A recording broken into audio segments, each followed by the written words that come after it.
Sa ngalan ng Ama at ng Anak at ng Espiritu Santo. Amen. O Panginoon, kami po ay lubos na nagpapasalamat sa inyo sa pagkakatipo niyo po sa amin sa umagang ito upang mabigyan ng dangal ang inyong ina, ina ni Jesus na aming kapatid at ama, na si Mahal na Birheng Maria, na mapag-usapan namin ang isang katangian at titulo na mahal sa amin, ang kanyang pagiging ina ng Diyos. Padala po ninyo ang Espiritu Santo at sa ganoon, maliwanagan kami, maliwanagan na lahat na nakikinig na ito ay inyo at ito'y paksa na inyong gustong-gusto. Naway maging kasabay namin sa oras na ito ang aming maraming kapatid na nagnanais na ipagbunyi ang pagmamahal sa Birheng Maria sa pagtalakay sa temang ito ng kanyang pagiging ina ni Jesus, ina ng tao at ina ng Diyos. Bigyan mo po kami ng tuloy na pagtulong upang lalo kaming mapalapit sa Kanya, makita namin siya ng malapitan. Ang lahat ng ito inihiling namin sa ngalan ni Kristong aming Panginoon. Amen. Hilingin natin ang pamamatnubay ng Mahal na Birhen. Abaginong Maria, napupuno ka ng grasya. Ang Panginoon Diyos ay sumasa iyo. Bukod kang pinagpala sa babaeng lahat at pinagpala naman ang iyong anak na si Jesus. Santa Maria, Ina ng Diyos, ipanalangin mo kaming makasalanan, ngayon at kung kami mamamatay. Amen. Santa Maria, mapag-ampo ng mga Kristiyano, Panalangin mo kami. San Juan Bosco, Ipanalangin mo kami. sa ngalan ng Ama, ng Anak at ng Espiritu Santo. Amen. Amen. Ako po si Peter Pardo, kasama ang mga ka-tiktokers natin. Giselle Bustamante, bumabati po sa inyo ng maganda at sana naman pong ligtas na umaga sa inyong pamilya. Giselle Gascon po, magandang umaga sa inyong lahat at makakasama niyo po kami sa isang oras na talakayan. Yan. At syempre, ang pinakabata sa atin ngayong lahat, ang ating parish priest. Magandang umaga po sa inyo at kayo po na nasa ibang lugar, hello world. Ang ating pong guest ngayon ay kahit saan magpunta ay dinadakila, pinagmamalaki at dinudumog. Mula po nung kanyang pag-aaral, siya po ay nakatuon na sa pagiging isang profesor. Estudyante pa lang siya, doon na inilalagay ang linya niya. Estudyante pa lang siya, ang kanyang pinaaral sa kanya ay philosophy. At pagkatapos po noon ay naiwan sa seminaryo nang medyo matagal. Mula yata halos nung pagkapari niya, sa seminary siya, formator siya at professor siya. Mahigit na 40 years na siyang pare at ang lahat ng 40 years na ito ay sa seminaryo po. Mukha siyang bata, pero all these 40 years, mantakin ninyo, palaging professor at ang topic, iba't ibang topics po. Currently siya po ang president ng Don Bosco Technological Center. Naiba yata, Father. Don Bosco Theological Center. Hindi po technical school ang tinuturuan niya, kundi Theological Center. Sorry po. At kasi center po siya. At hindi lang po siya ang president, siya po rin ay kilala sa mga short talks, symposium, seminars na ibinibigay niya sa iba't ibang topic ng theology. Hindi na po natin ito patatagalin ang introduction sa kanya kasi po napaka-ikli po na pwede sabihin sa kanya. Except na siya po ay pakinggan na lamang ninyo. I'm sure kayo na po mag-uhusga sa dapat na introduction sa kanya. So, si Father Mike Laguardia po. Thank you, Father Ernie. Doon ako kinabahan nung nalaman ko na si Father Ernie ang mag-i-introduce sa akin. Magandang umaga po sa inyong lahat. Good morning, Peter, Joyce, and Giselle. Ang ganda ng greeting ni Father Ernie. Good morning, world. Kala ko ang greeting natin, magandang buhay. Salamat po sa pag-imbita para sa pagtalakay tungkol sa ating mahal na ina. Sa Old Testament po ba, Fads, may mga na-mention doon na nagsasabing si Mama Mary ay Mother of God? Wala. Sa Old Testament, wala. Mm-mm. Alam niyo, sa totoo lang, kahit sa New Testament, wala. Walang yung tahasan, at lantarang titulo na Mother of God. Pero hindi ibig sabihin walang basihan sa scriptures. Sa Old Testament, wala tayo makikita. Maliban na lang dun sa mga images, mga larawan na patungkol sa ating mahal na ina. O halimbawa lang, Genesis, may nabanggit na woman doon, di ba? Sabi ng Diyos sa ahas, okay, na sa gisag ng kasamaan, ng diablo, I will put enmity between you and the woman. Yan. Hidwaan sa pagitan mo at ng babae. Between your seed and hers, yung kanyang supling. She will crush your head while you strike at her heel. Okay, yung woman na yon, yun yung babanggitin naman ni John sa gospel niya 2 beses. Nung sinabi ni Jesus kay Maria, "Woman, how does that concern of yours affect me?" Wedding at Cana. Tapos talon tayo dun sa yung sa final chapters of John. On the cross, sabi ni Jesus, "Woman, behold your son." Okay, Old Testament images din, magaganda eh. Ito yung mga titles ni Mary na makikita natin sa litany, Litany of the Blessed Virgin Mary, Litany of Loreto, halimbawa lang, Seat of Wisdom. Yan, galing yan sa Old Testament. Wisdom, si Jesus.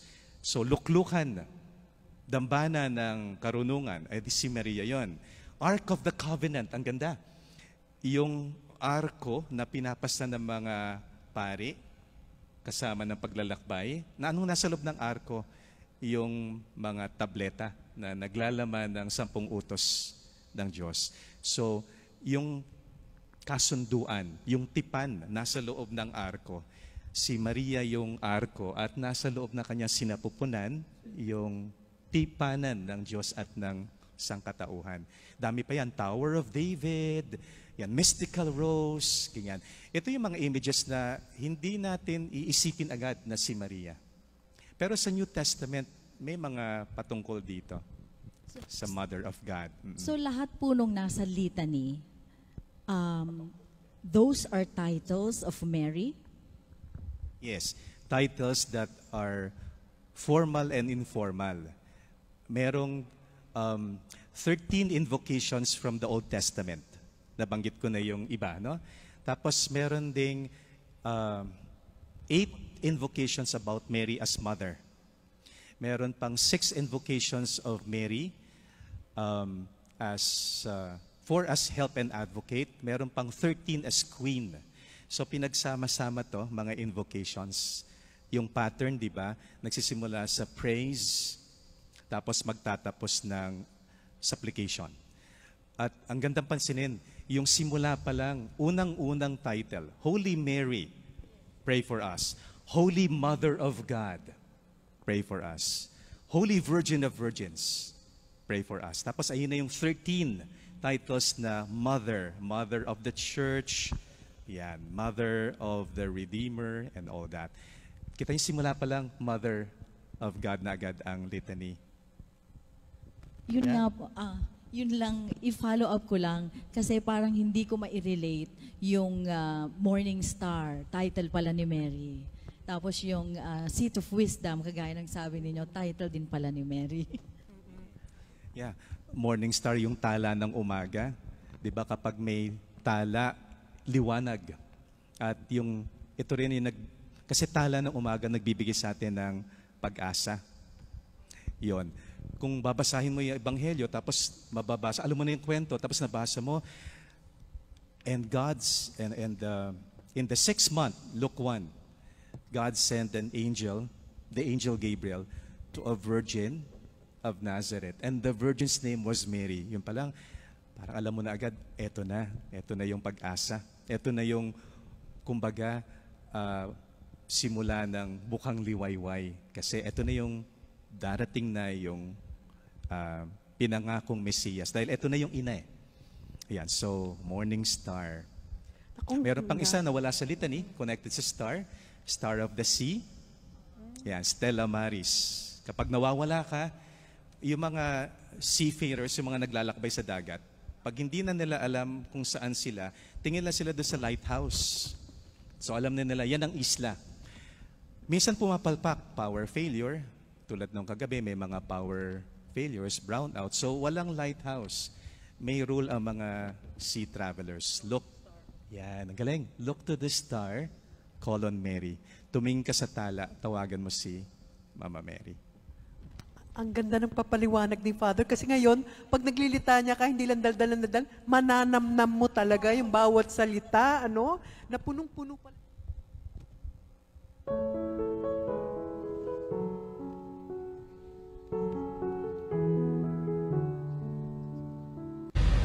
I'm here to share with you my experience being healed by our Lord Jesus Christ through the intercession of Mary Help of Christians, Mama Mary.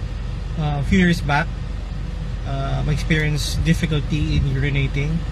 I was able to visit a doctor, and he advised me to undergo ultrasound and an impression of stone.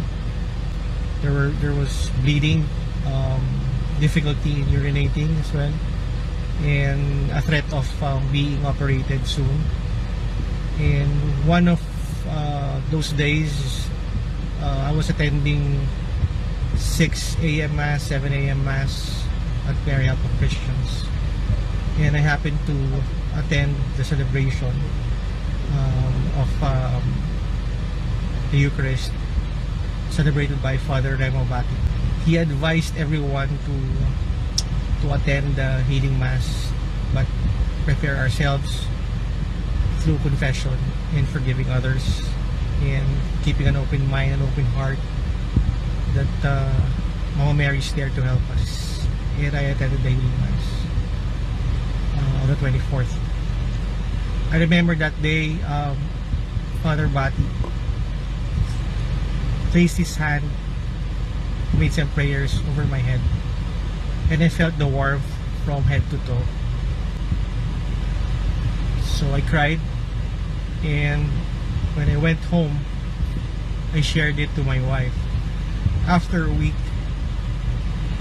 I remember attending another Mass, and across our church, of course, the old CR or the old restroom there, I happened to urinate and a stone popped out during that process. It was a pebble-sized stone. So I told my family, my wife about it, and I was completely healed. So one thing I learned, or the lesson there, is keep the faith. Mama Mary is there to help us. Continue to spread acts of kindness and forgive. Ask for forgiveness. We may not be perfect, we are all sinners, but thank you, Mama Mary, for helping us. Thank you, Lord Jesus Christ, for being there for me. And you continue to bless us and our families. Thank you very much. We love you. Ayan, naku, maraming salamat, Brother Jojo Cabinyan, sa iyong pagpapatotoo sa pagmamahal at pamamatnubay ni Mary Help of Christians, yung titulong Mother of God. Kailan po ba ito sinimulan ng simbahan, tawagin si Maria bilang ina ng Diyos? Okay. Marian dogmas. May apat na Marian dogmas. At ang pangunahin dyan, yung unang-una, divine motherhood of Mary, si Maria na ina ng Diyos. Pangalawa is perpetual virginity, kaya ang tawag natin sa kanya Blessed Virgin Mary. So siya ay birhen bago, habang at pagkatapos ng pagsilang kay Jesus. That's the second one. The third is the Immaculate Conception, yung ating pinagdiriwang bilang isang dakilang kapistahan every December 8. At yung pang-apat, the Assumption of our Blessed Mother. Ito rin yung piyesta tuwing August 15. Okay, apat yan. Meron pang isa na may mga nagsusulong. Yan, yung fifth Marian dogma na wala pang ecclesiastical approval, and that is the Mediatrix of Graces. By the way, pag sinabi mong dogma, ito yung mga turo ng simbahan na dapat nating paniwalaan dahil ito ay may kinalaman sa mga pahayag ng Diyos. So, truth of revelation. At dapat natanggapin natin at panampalatayanan. Yon. So, yung una-una, Mother of God, divine motherhood. Bago pa pumasok dun sa kontrobersiya, yon. Kung titingnan muna natin yung basihan sa kasulatan, no? Basis in the sacred scriptures, na banggit natin kanina, wala siya sa Old Testament, yung tahasan, wala rin namang tahasan sa New Testament. Pero, mababasa natin sa konteksto ng mga ebanghelyo, lalo na yung Gospel of Luke and the Gospel of Matthew, tapos isang sulat ni San Pablo, yung Mother of God, the essence of it. Nabanggit kanina yung unang-unang tanong tungkol sa Annunciation, Luke 1:26-38. Diba? Yung pahayag ng anghel kay Maria, you will conceive in your womb and bear a son, and you will name him Jesus. Ang tanong ni Mama Mary, paano mangyayari to kung ako'y isang birhen, wala akong relasyon sexual sa kalalakihan? Ang sagot ng anghel, the Holy Spirit will come upon you, and the power of the Most High will overshadow you. And so the child to be born of you will be called Son of the Most High. Huwag na natin pakawalan. Doon pa lang, meron ng pahayag, kung papansinin natin, tatlo na agad yun eh. The Holy Spirit will come upon you. Third person of the Trinity. The power of the Most High will overshadow you. Lililiman ka ng kapangyarihan ng kataas-taasan. That's in reference to the Father. And so the child to be born of you will be called Son of the Most High. That's the second person. That's already the Trinity. So, una, nandun na yung si Maria ang magiging ina ng anak ng kataas-taasan. So you have there Mary as the Mother of God. Tuloy tayo dun sa susunod na kabanata. That would be after the Annunciation, the Visitation, second joyful mystery, 39-45. Yon, kay Elizabeth. Nung binati siya ni Maria, anong sabi ni Elizabeth? Blessed are you among women, and blessed is the fruit of your womb. Wala siya sinabing Jesus, hindi niya alam yung ipapangalan. Dinagdag na lang yun ng simbahan sa dasal. Tapos sabi ni Elizabeth, but who am I? Sino ba ako? That the mother of my Lord should come to me. Ganda nun, the mother of my Lord. Ito si Elizabeth na kinikilala niya na yung nasa sinapupunan ni Maria ay hindi binhi ng tao. The mother of my Lord, the mother of my God should come to me. So again, patungkol kay Maria bilang ina ng Diyos. Nakilok yan. Kung pupunta tayo sa Matthew, Gospel of Matthew, meron ding annunciation. Annunciation not to Mary, but to Joseph. Bakit kay Joseph? Kasi si Matthew, di ba, sumusulat para sa Jews, Israelites, and they are very patriarchal. Mas may, sorry na lang sa kababaihan, walang juridical personality. Walang ganong status ang kababaihan. So, walang sense yung ipapahayag sa babae. Kaya, ipinahayag sa lalaki. Yun yung emphasis kay Matthew. At nung na-discover ni Joseph na si Maria ay buntis, di ba? Yun na yung mga naisip niya. Naisip niya ngang kumalas na kay Mama Mary, mag-divorce. Kaya doon sa panaginip, pinaliwanag sa kanya, do not be afraid to take Mary, your wife, into your home, because she has conceived by the power of the Spirit. It is by the power of the Spirit that she has conceived. Ayun, so paliwanag kay Jose na ang nasa sinapupunan ni Maria ay anak ng Diyos. Kay Matthew yan. Last na to sa scriptures, kay Paul. Alam nyo, walang binanggit si Paul tungkol kay Mama Mary. Hindi niya binanggit by name. Isa lang ang reference kay Mama Mary, doon kay Paul sa kanya mga sulat. Galatians 4 verse 4, madaling tandaan. 4:4. Ang ganda, in the fullness of time, God sent His Son, born of a woman. Yan. Sa kaganapan ng panahon, yung Kairos. Yan. Pinadala ng Diyos ang kanyang anak na isinilang ng isang babae. Hindi binanggit yung pangalan, pero balik ka dun sa Gospels, makikita mo na yung istorya. Ayan. So, Mother of God. Okay, historical na. Kailan nagsimula?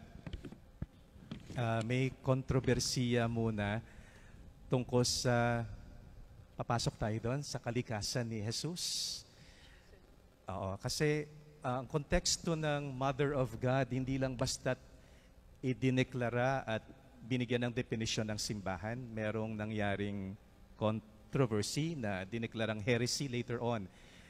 At yung heresy ay Christological, nakatuon kay Jesus. 4th century, si Arius, isang pare ng Alexandria. Yon. Ang tanong niya, sabi niya, ano ba yung tunay na kalikasan ni Jesus at ano ba yung relasyon ni Jesus sa Diyos Ama? At ang sagot ni Arius ganito, isa lang ang Diyos, the uniqueness of God the Father. At si Jesus ay pumapangalawa sa Diyos, subordination to the Father. So, ang punto niya, kung si Jesus ay begotten of the Father, then may panahon, if we can speak of time, na wala pa si Jesus. Wala pa ang kinikilala nating Mesiyas. So, sinong nandun lang? Diyos Ama lang. Tapos, ayan, begotten by God. Ito na si Jesus. E di, sa mulat-mula, wala pa siya doon. Nagkatawang tao siya. Ayun. Dineklarang maling pahayag at turo o aral yung kay Arius. Kaya ito yung heresy ng tinatawag na Arianism na tinalakay dun sa Council of Nicaea. Familiar tayo sa Vatican Council. Okay. Ito yung First Ecumenical Council. Anong date ito? 325. Madaling tandaan. 325. Arithmetic, ano? Ayun. Tapos, naging ugat pa siya sa isa pang kontrobersiya naman. Hidwaan sa dalawang katauhan. Si Nestorius ng Constantinople, isa siyang obispo. Saka si Cyril of Alexandria, ang patriarko. Ano naman yung issue? Sabi ni Nestorius, kuha rin dun sa heresy ni Arius. Kailangan maging maliwanag yung dalawang kalikasan ni Jesus. So siya yung ikalawang persona, one person, pero may dalawang kalikasan. Pagiging Diyos at pagiging tao. At ang turo ni Nestorius, si Maria ay nagbigay ng katauhan kay Jesus. Naglihi at nagsilang. Kaya si Maria ang ina ng Kristo. Si Jesus na tao. Hindi si Jesus na Diyos kasi hindi naman pwedeng isilang ni Maria ang Diyos. Kaya ang tawag doon ay Christotokos. Christ-bearer. Kristo, the Messiah, the Anointed. Tokos is yung nagsisilang, yung nagdadala, yung the one who bears. So Christ-bearer, Christotokos. Iyan ay kinontra ni Cyril of Alexandria, yung patriarko. Sabi niya, hindi. Si Jesus, isang persona na may dalawang kalikasan. At hindi naghihiwala yung dalawang yon. Magkasama, substantially one. Mahirap unawain, ano? Kasi kung dalawang kalikasan, dalawang persona yon. Hindi, isang persona, dalawang kalikasan. Ilan yung porsyento ng pagka-Diyos niya? Ilan yung porsyento ng pagkatao niya? Hahatiin ba natin yan? 50% human, 50% divine? Hindi. 100% human, 100% divine. Tunay na Diyos at tunay na tao. buong-buo yung kanyang pagka-Diyos at buong-buo yung kanyang pagkatao. Pagpapaliwanag lang, halimbawa lang, si Jesus di ba minsan natutulog sa bangka kasama yung mga alagad, tapos biglang nagkaroon ng malakas na unos. Yan. Tapos ginising nila si Jesus. At pinatahimik ni Jesus yung unos. At kinilala nila siya bilang Diyos. Yan. Tanong, yung Jesus na natutulog, yun ba yung Diyos o yung tao? Parang ang bilis ng sagot na, yun yung pagkatao, di ba? Kasi hindi naman natutulog ang Diyos. Okay. Yung pagtulog, tao. Okay. Nung si Jesus, pinatahimik niya yung kalikasan, yung hangin saka yung Diyos yan. Ganon. Okay. Namatay si Lazaro. So pumunta si Jesus. Tapos umiyak si Jesus. Yun ba? Tao o Diyos? Tao. Okay. Nung sinabi niya, Lazaro, lumabas ka dyan. Binuhay si Lazaro. Diyos naman yan. So, para pala tong all-star wrestling. Kapag medyo hirap na yung isang kalikasan, okay, hihiwalay dun sa kalaban, pupunta sa sulok at tatapikin yung kakampi, papasok na yung kakampi. Eto na, yung kaya ko to. Okay, nung natalo na yung kalaban, tapik na naman. O, ikaw na uli, balik ka na. Tulog ka na uli. Ganon. O, iyak ka na uli. Ano natin sasagutin? Sino yung natutulog sa bangka? Si Jesus, na Diyos at tao. Hindi naghihiwalay. Sino nagpatahimik sa unos? Katauhan niya o pagka-Diyos niya? Si Jesus na Diyos at tao. The God-man, buo. Sino yung umiyak? Si Jesus na Diyos at tao. Sino yung bumuhay kay Lazaro? Si Jesus na Diyos at tao. The God-man. Okay. So si Maria ay hindi ina lang ng tao. Hindi lang ina ng Kristo. Si Maria ang ina ng Diyos. Theotokos. Theos is God. Tokos is bearer. So the God-bearer.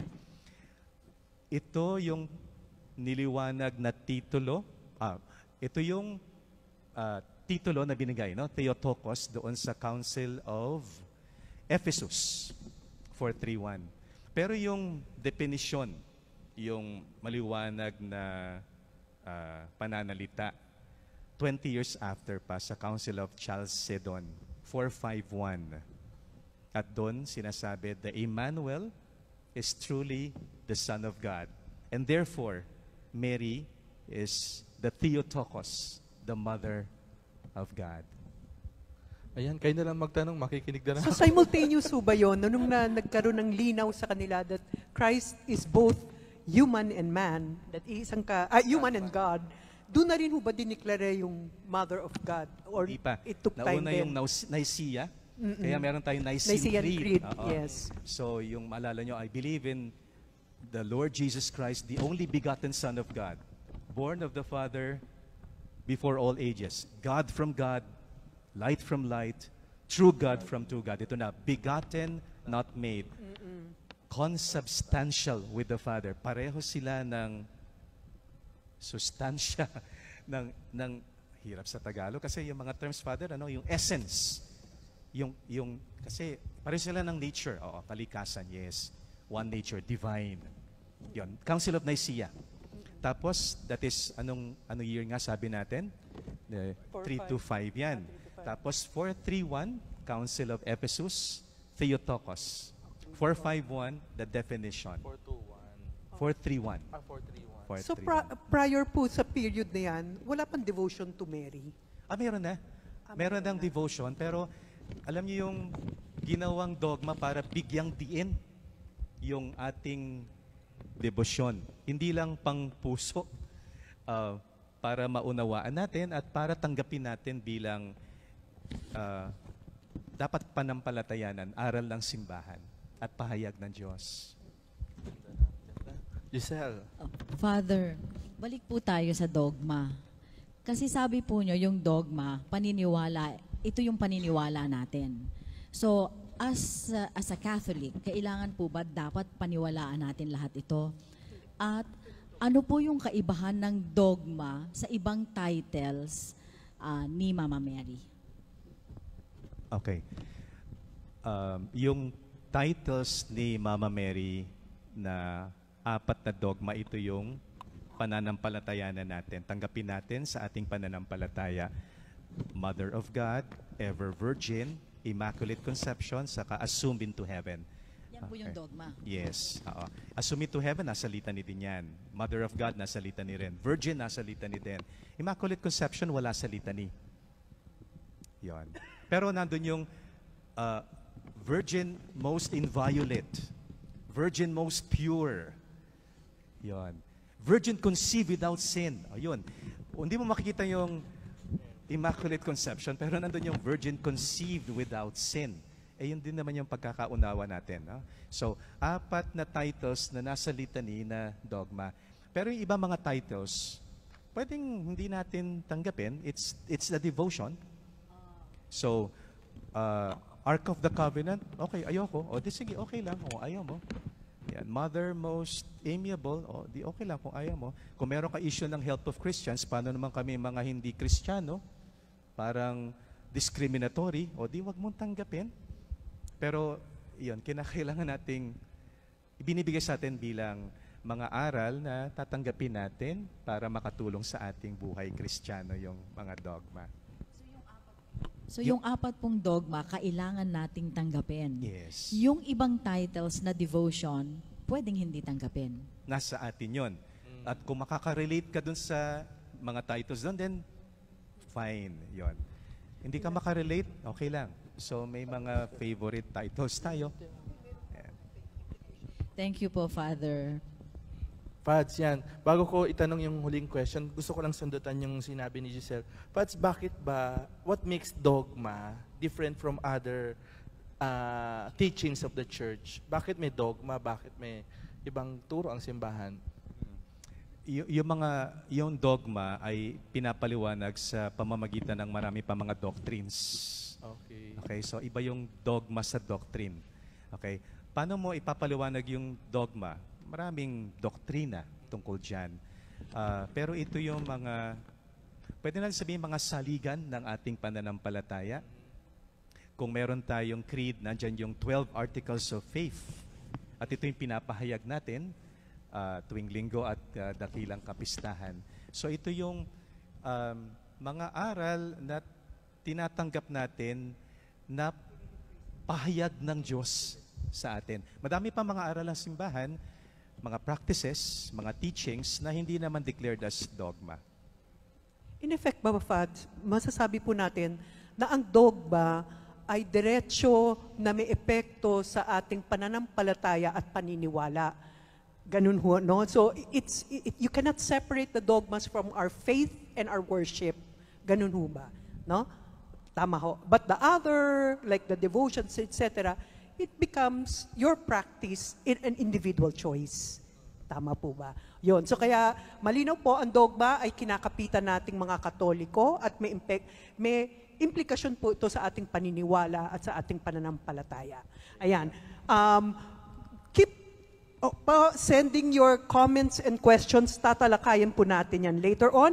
Ngayon naman po, please allow us to share with you a beautiful story. Ito naman is Betsy.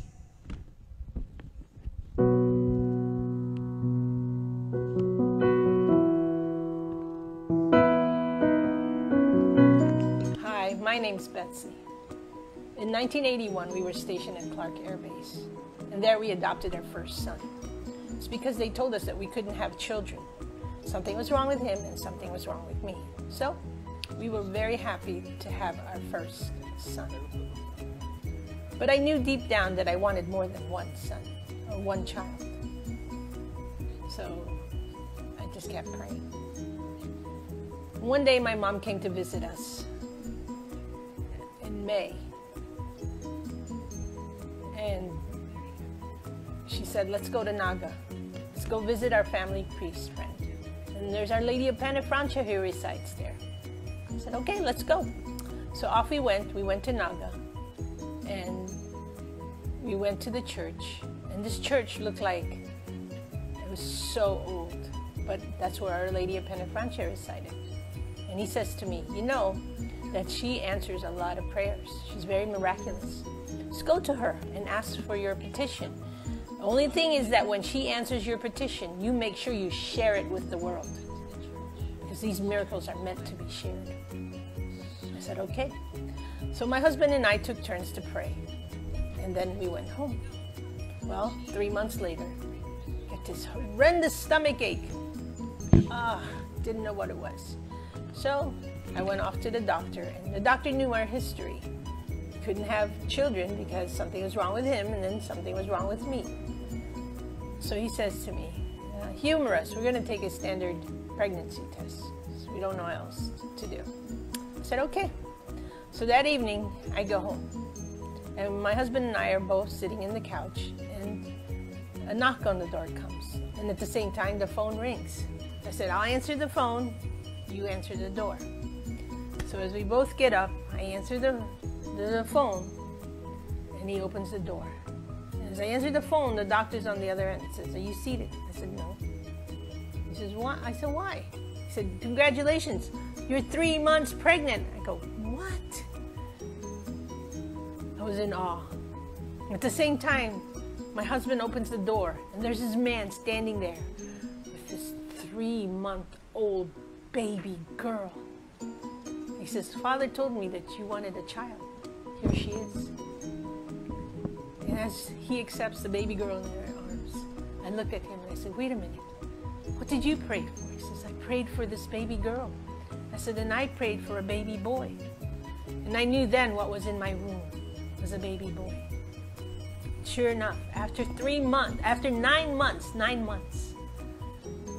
a baby boy was born. And I praise God that our Blessed Mother was intercede for us, and He heard our prayers. And that was only the first miracle. Thank you, Blessed Mother, for hearing our prayers. And now, share. Nakakatuwa yung kwento niya, no? Ayan, thank you, Ma'am Betsy, ha? Very Ayan, inspiring paminsan sinasabi, story. be careful what you wish Ayun for. nga, o di ba, na doble pa, di ba? Ang lubos na pagmamahal para sa ating mahal na ina, bukod tangi ba sa mga Pilipino o sa lahat ng Katoliko po ito? Meron tayong natatanging paraan ng debosyon o pamimintuho kay Mama Mary. Pero hindi natin pwedeng sabihin bukod tangi, yung tayo lang. Kasi ang dami mga Katoliko sa buong mundo na malalim ang debosyon sa Kanya. Ito pa nga, hindi lang siya para sa mga Katoliko. Pwede na sabihin para sa mga Kristiyano. Ito pa, hindi lang para sa mga Kristiyano, kahit mga Muslim, malalim ang kanilang yung paggalang para kay Mama Mary. Nasa Quran pa si Miriam at kinikilala nila ang katangian, kakaibang mga katangian ng ating mahal na ina. So, meron tayong partikular na paraan, tatak Pinoy. Pero si Maria ay para sa buong mundo. Lahat ng mga anak ng Diyos, pwede niyang kilalanin ang kinin bilang kanyang mga anak at kilalanin siya bilang ina. Follow up lang po. Pero bakit parang tayo lang yung nagpuprosesyon sa kanya, tayo lang yung may mga imahe sa kanya, Katoliko lang po? Pupunas-punas. Punas-punas. Yan yung ganyan. bukod tangi sa atin. Kasi yung debosyon na ipapahayag naman sa maraming paraan, yun, siguro bukod tangi sa atin yung pagiging experiential, yung pagiging sensible, yung gusto natin na mararanasan, hindi lang tayo pang-isip o pang-damdamin. Gusto natin yung, the word is tactile, yung mahawakan mo, madampian mo, mayakap mo, mahalikan mo. Ayun, na siguro hindi katanggap-tanggap para sa iba yung sobra na. Yun ang kadalasan na criticism sa atin eh. We overdo it. Masyadong exage ang mga Katoliko sa debosyon. Kaya minsan ang dating parang mas malakas pa ang debosyon natin kay Mama Mary kaysa sa ating Panginoong Jesus. So naku, Fahads, ako po kasi nakita ko yung si St. Peter doon sa Vatican. Di ba parang pudpud na yung paa niya? Pinoy ba may gawa po na? Malamang. Okay. Yung Joke puna po sa yan. balik. Tanong po, kapag humingi po ng milagro o sagot sa kahilingan sa ating ina, masasabi po ba na himala na biyaya ng mahal na ina ito bilang ina ng Diyos? Ang lahat ng biyaya ay galing sa Diyos. Kasama na dito yung mga biyaya na di pangkaraniwan. Ang tawag natin na supernatural. At yan yung kinabibilangan ng mga milagro o mga himala. Kung may milagro man o himala nangyayari sa buhay natin, kakaiba, di pangkaraniwan, at taliwas sa kalikasan, sinong may gawa? Hindi si Mama Mary. Ang Diyos ang may gawa, ang Diyos ang may akda ng mga himala. Paano pumapasok si Mama Mary? Ito yung sa pamamagitan ni Maria. May scriptural basis, meron. John 2:1-11. Ito yung pangalawang luminous mystery, the wedding at Cana, naubusan ng alak, at ginawa ni Jesus na yung tubig maging alak. Mas masarap pa kaysa dun sa naunang mga alak. Hindi si Maria ang may gawa ng himala. Sapat na kay Maria, masabi niyang, they have no wine. At si Jesus, kahit na may hesitation sa simula, how does that concern of yours affect me? Kung isa-summarize mo sa isang salita yon, siguro ang version ni Jesus, so, hindi ibig sabihin na si Maria masyadong sympathetic, tapos si Jesus naman apathetic, yung detached. Hindi. Kasi may sumusunod na linya eh. Ito yung context. My hour has not yet come. Hindi pa to yung, yes, hindi pa to yung takdang panahon. So, hindi pa to yung panahon para gumawa ako ng isang kababalaghan na makikilala yung aking pagka-Diyos. But you know, Jesus cannot say no. So, nangyari yung himala sa pamamagitan ni Maria. So, ito yung sense ng we pray to Jesus through Mary. We receive graces from Jesus also through Mary. Fads, maraming salamat. Bago natin i-introduce yung susunod na may patotoo po sa ating video, gusto lang basahin po yung mga ilang comment dito sa ating Facebook page na napakarami po. Una po na gusto kong unahin ang aming youth director dito sa aming parokya, si Father Kim Simbulan. Sabi niya, parang review ito sa pinag-aralan ko sa Mariology. Maraming salamat sa malinaw na paliwanag, Father Mike. Galing naman po kay Susie Nifras. Wow, very inspiring and clear explanation on the dogma, Mother of God. Worth sharing especially to non-Catholics. Thank you, Father, for this activity. Last, sabi naman ni Marian Guese, napaka-enlightening ng discussion about Mama Mary. Thank you, Fathers. Ayan. Ayan, Okay, si Cesar pati- Galang din. Ganda ng explanation ni Father Mike. Thank you. Ayan, no? Ang ganda kasi ang lalim-lalim ito. Kung tutuusin nga, nosebleed itong topic na to. Pero dahil nga sa ating speaker, napapaliwanag sa atin ng malinaw at sa level ng ating kaya lang maabot. Yeah. Ayan. Okay. Alam nyo, yung mga nagsisimba everyday, alam natin na nagpahayag si Father Stephen ng magandang kwento niya nung first day ng ating novena. At magugulat tayo, may another kwento pa pala siya tungkol sa kanyang debosyon or pagmamahal sa ating mahal na ina at ipinaramdam sa kanya ito. Panoodin po natin to.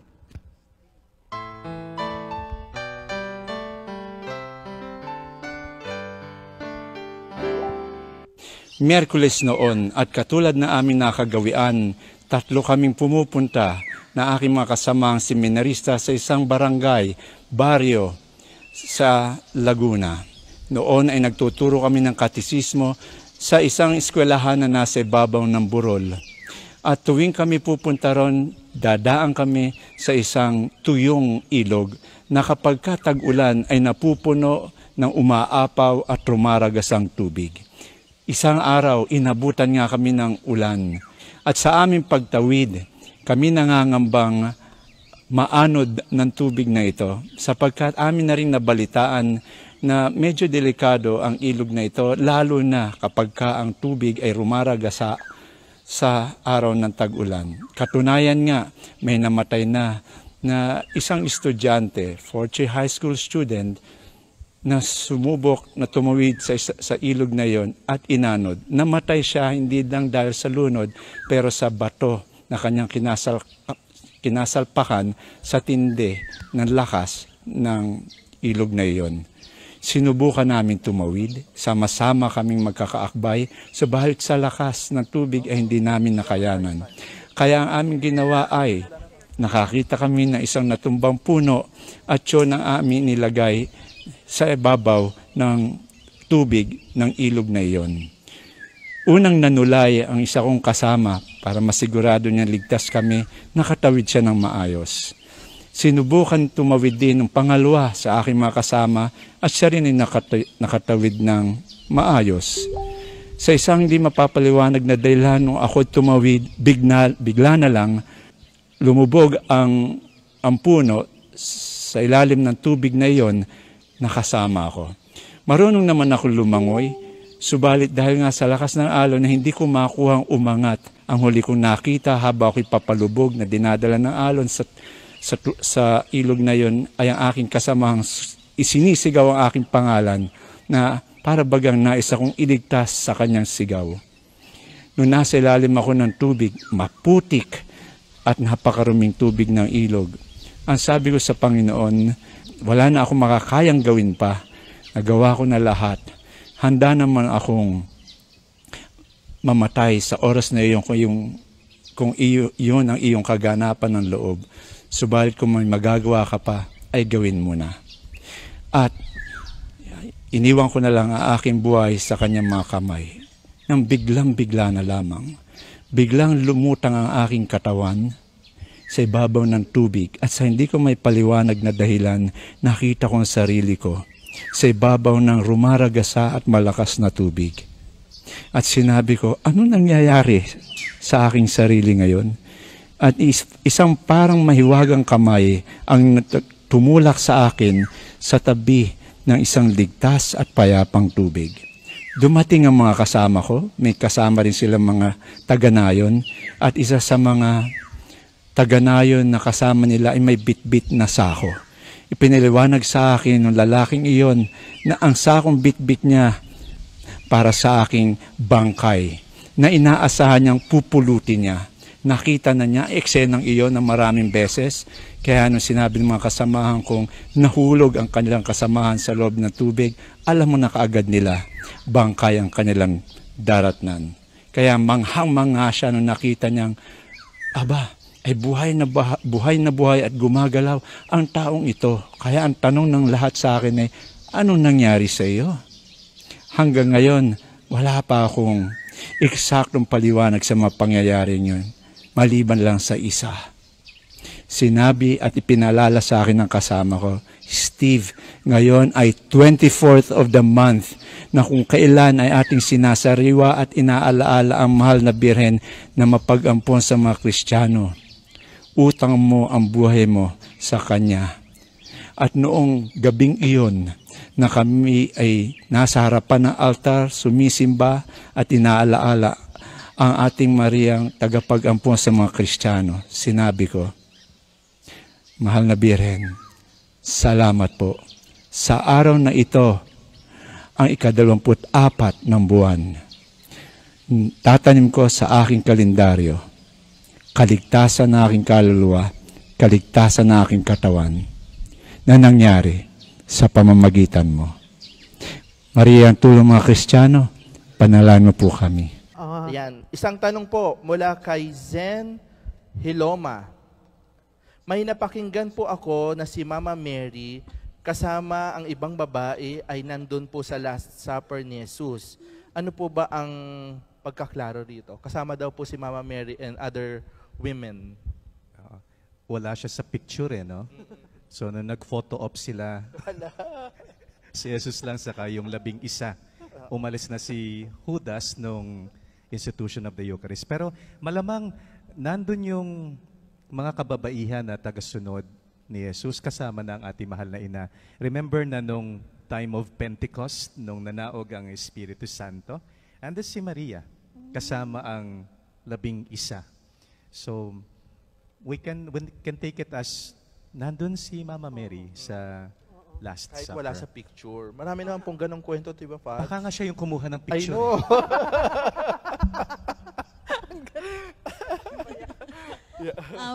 Hi muna to Gladys Kalingo.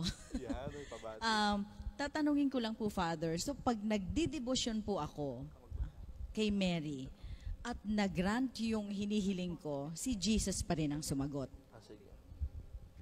Pareho silang sumagot. Okay. Okay. Pero sinong gumawa? Yon ang tanong. Sinong gumawa ng himala? Sumagot si Mama Mary at ang sagot niya, I'd like to think it in this way. Sige anak, ipagdadasal kita at babanggitin ko sa aking anak. Alam niya. Alam ni Jesus. Pero maganda rin na nanggagaling kay Mama Mary. Yon. So pareho silang sumagot, pero ang gumawa ng himala ay si Jesus. Ayan. We have a viewer from Cebu, Consolacion, Cebu. Hi po, Edward Enriquez. Tanong po mula kay Alfonso Vizcarra.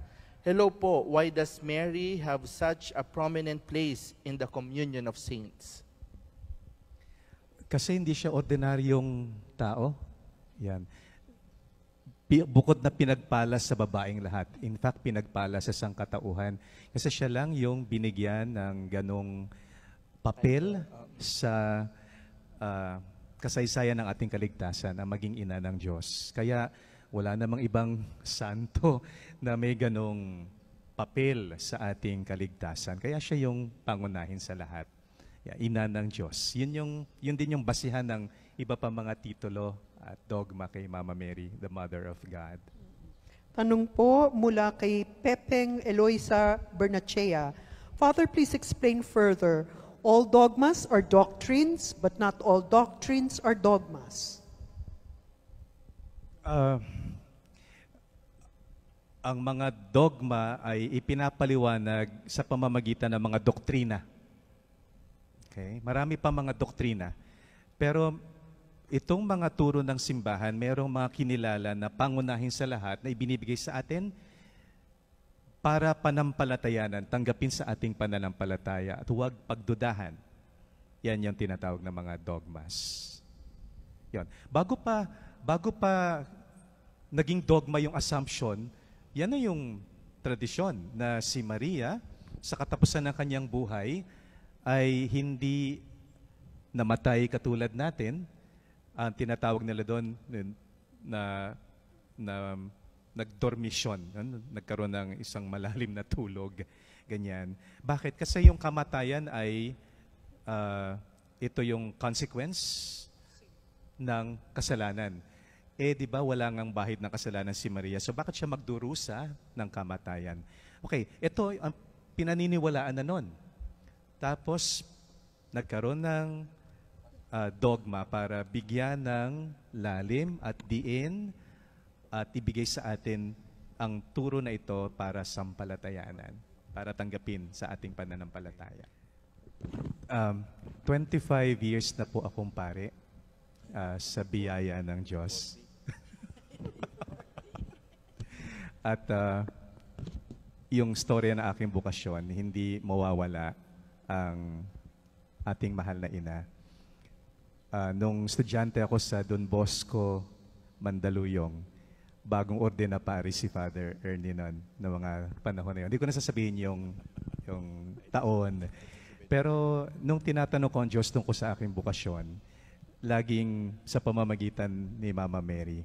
At doon ko napalalim yung aking devotion sa Kanya.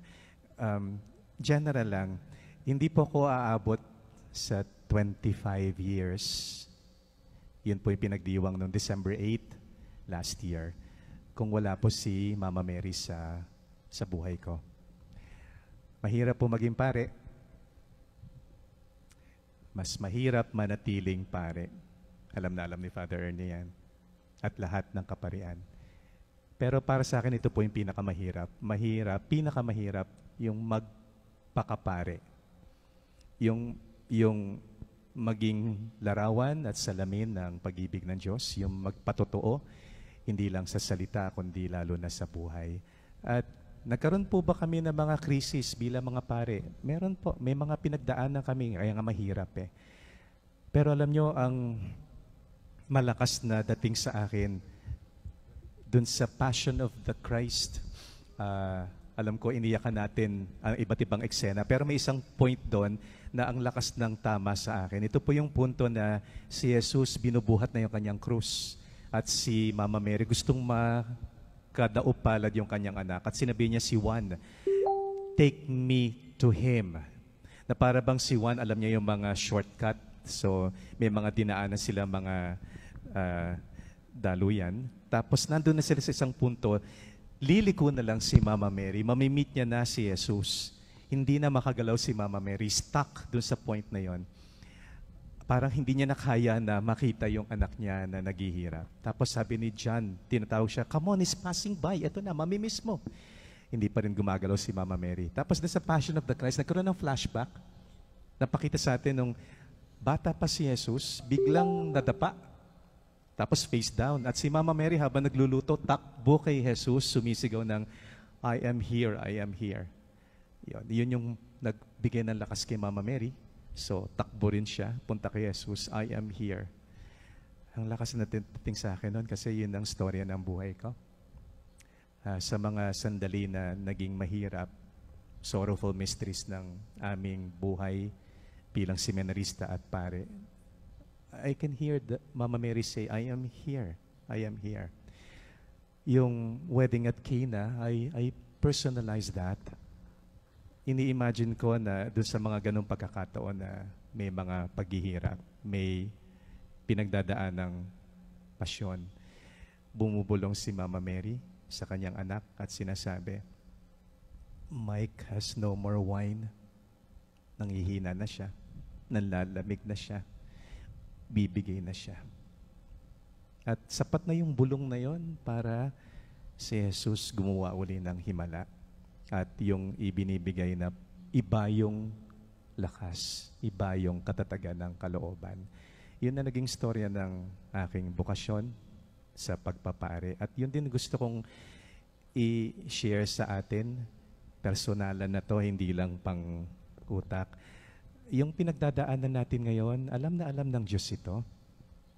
At alam na alam ni Mama Mary ito. At ang sarap isipin, si Mama Mary bumubulong kay Jesus at sinasabi, "They have no more wine." Nahirapan na sila. Nagdurusan na sila. Hindi na nila malaman kung anong gagawin, kung paano itatawid ang kanilang pamilya sa pinagdadaan ng paghihirap nitong COVID-19 pandemic. At ito yung ating pananampalataya at pag-asa. Magkakaroon ng iba yung at mas masarap na alak para sa atin. Magtatapos ang lahat ng ito in God's own time, in His own way, in His own wisdom. At na mangyayari yon sa pamamagitan din ng ating mahal na ina, si Mama Mary. Ganda ng kwento. Sa ngalan ng Ama at ng Anak at ng Espiritu Santo. Amen. Amen. Dearest Lord, salamat po sa patuloy na pag-aalaga sa amin, sa mga biyayang nagbibigay sa amin ng mas malalim na pananampalataya at pag-asa na hindi mo kami pinababayaan. Sa kabila ng aming pinagdadaan ng hirap dahil sa pandemic na ito, buhay na buhay ang inyong presensya sa aming mga buhay, sa aming mga pamilya. At maraming salamat din po sa pagbibigay sa amin ng isang napakadakilang ina sa katauhan ni Mama Mary. Salamat po at meron kaming ina na laging nananalangin para sa amin. Mama Mary, ingatan niyo po kami bilang inyong mga anak. At alam po namin na ang lubos ninyong kaligayahan ay mangyayari lamang kapag dumating na yung panahon na lahat kami na tinuturing mong anak ay makakapiling mo rin sa walang hanggang kaligayahan sa kalangitan. Habang kami naririto, naway matutunan naming tularan ang iyong mga halimbawa, lalong-lalo na ang pagsunod sa kalooban ng Diyos. Katulad mo, naway lagi naming masabi sa Panginoon, opo, Panginoon, maganap nawa sa akin ayon sa iyong salita. Ang lahat na ito'y hinihiling namin sa iyong makapangyarihang at banal na pangalan, Panginoon. Santa Maria, mapag-ampon sa mga Kristiyano, Ipanalangin mo kami. sa ngalan ng Ama at ng Anak at ng Espiritu Santo. Amen.